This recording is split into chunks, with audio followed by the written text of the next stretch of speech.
प्रणाम मिथिलावासी। हम सुनीता झा अहाँ सबके लिए लाइव एकटा उठंगर गीत लऽ आयल छी। सुनू। मिथिला के लगबा के बढ़ि गेल शान रे, मिथिला के लगबा के बढ़ि गेल शान रे, मिथिला के लगबा के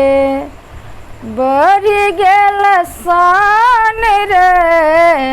हमरा न चाहिए पाहुन धनुष और बाण रे, हमरा न चाहिए पाहुन धनुष और बाण रे, हमरा त चाहिए पाहुन, हमरा त चाहिए पाहुन मंद मुस्कान रे, हमरा त चाहिए पाहुन मंद मुस्कान रे, मिथिला के लगबा के बढ़ि गेल शान रे, मिथिला के लगबा के बढ़ि गेल शान रे। हमरा न चाहिए पाहुन जप जग ज्ञान रे,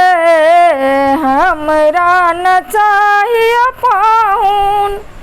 जप जग ध्यान रे, हमरा त चाहिए पाहुन, हमरा त चाहिए पाहुन अहिसन मेहमान रे, हमरा त चाहिए पाहुन अहिसन मेहमान रे, मिथिला के लगबा के बढ़ि गेल शान रे,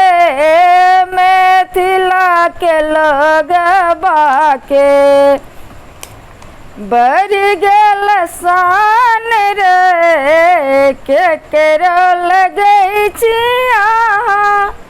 ब्रह्म भगवान रे, केकरो लगै छी अहाँ ब्रह्म भगवान रे, लाडली के अंगना में,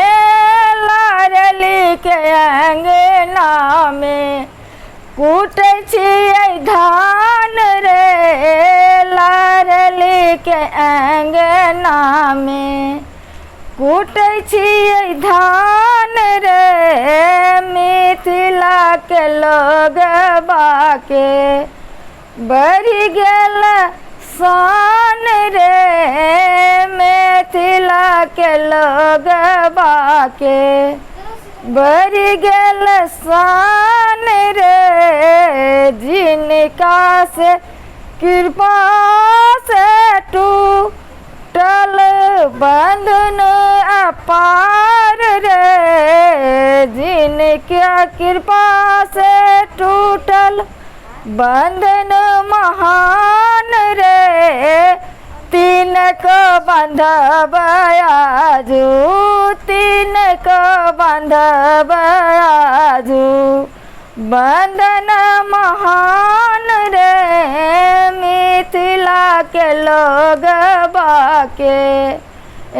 मिथिला के लगबा के बढ़ि गेल शान रे, मिथिला के लगबा के बढ़ि गेल शान रे।